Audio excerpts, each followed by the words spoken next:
San Marino, the ultimate dream world's worst national football team chase first win for 20 years. It is approaching 17 years since San Marino captain Matteo Vitaioli, the player with the most appearances in the country's history, first represented his national team.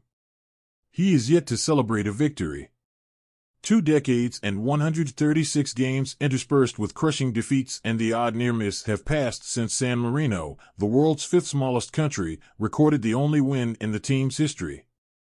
The worst memory was the match away to the Netherlands in 2011, which ended 11-0, Vitaioli tells BBC Sport. It was already 8 or 9 with a lot of time left, and I remember the supporters cheering on the Netherlands to see more goals. Surrounded by Italy and overlooked by the spectacular Mount Titano, San Marino has a population of just 33,000 and covers a mere 61 square kilometers, roughly half the size of Manchester. According to FIFA's rankings, it is home to the world's worst national football team, one which has lost 192 of the 201 fixtures it has contested. But Vitaioli and his teammates have the chance to write a new chapter for their country this week when St. Kitts and Nevis, the Caribbean nation 63 places above 210th ranked San Marino, visit for 2 friendly matches. The experienced Vitaioli, set to add to his 91 caps, is as well placed as anyone to express what achieving the nation's next long-awaited victory would represent.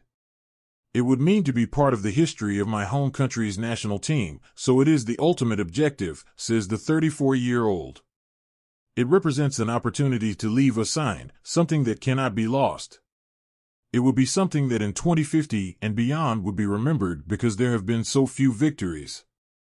San Marino's sole victory remains a 1-0 friendly win over Liechtenstein in April 2004, when an early goal from Andy Silva, the nation's all-time leading scorer with 8 goals, sealed a moment that would go down in folklore.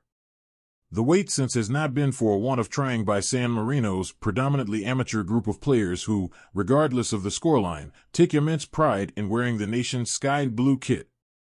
Vitaioli, a graphic designer by day, recently celebrated the birth of his daughter and is well rehearsed in balancing international football with the demands of everyday life, fitting in training in the evenings after work. It is complicated, Vitaioli says. But the love for the national team of your home country and the opportunity that playing international football represents, there are many professionals who never get the opportunity and honor to play the games we do that makes the sacrifices worthwhile. Amid winless decades, painful double-figure defeats, the biggest a 13-0 thrashing by Germany in 2006, and with no hope of qualifying for a major tournament anytime soon, the humble backgrounds of the San Marino players has helped them stick together. It also means those seemingly small moments, scoring an inconsequential goal in a heavy defeat or even securing a goalless draw, are made all the sweeter. I have been part of the national team for almost 20 years.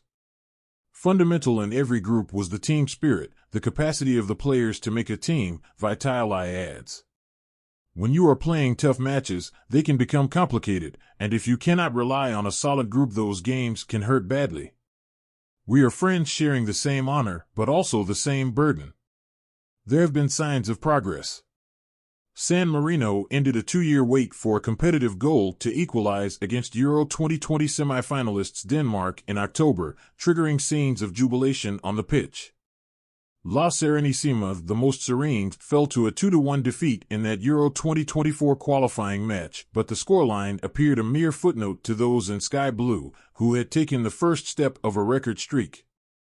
They then scored in back-to-back games for the first time in 18 years in a 3-1 loss to Kazakhstan and made history 4 days later, scoring in a third consecutive match for the first time when Filippo Berardi converted a 97th-minute penalty in a 2-1 defeat by Finland. If someone had told me years ago that I would score a couple of goals on the international stage in a San Marino shirt, I would have taken them for a fool. I would not have believed them, says Berardi, now his nation's joint second highest scorer with 2 goals. To score on the international stage with San Marino, with all the issues the team must overcome, drives even more feelings than scoring with another team would. You only have to look at the very first goal I scored, against Kazakhstan in 2019. The game was close to the final whistle and we were losing 3-0, but the players went crazy for a goal that apparently was useless. San Marino were ultimately unable to improve their overall record of just 1 point, a goalless draw with Estonia in 2014, which remains Vitaioli's happiest memory with the team from the 86 European Championship qualifiers they have contested. But, while it is certainly not all about results for San Marino's players, there is a sense a second victory may be getting closer. I have felt something change in our minds, says Berardi. Our self-esteem has improved, and I feel we are so close to getting a positive result again, whether that is a draw or eventually a win. It would be the ultimate dream to be part of the next San Marino team to celebrate a victory.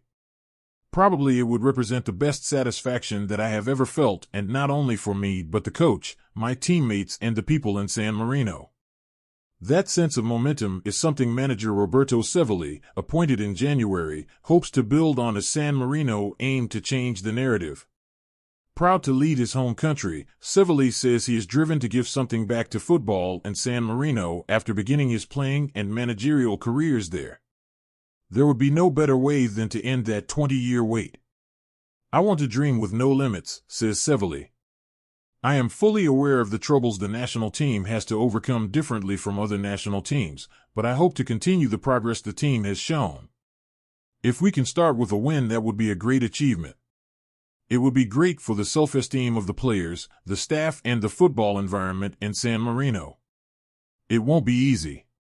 We are fully aware we will go through 1,000 troubles in the game. But the players are doing the right things, training in a great manner, and we hope we can get a victory. Why not?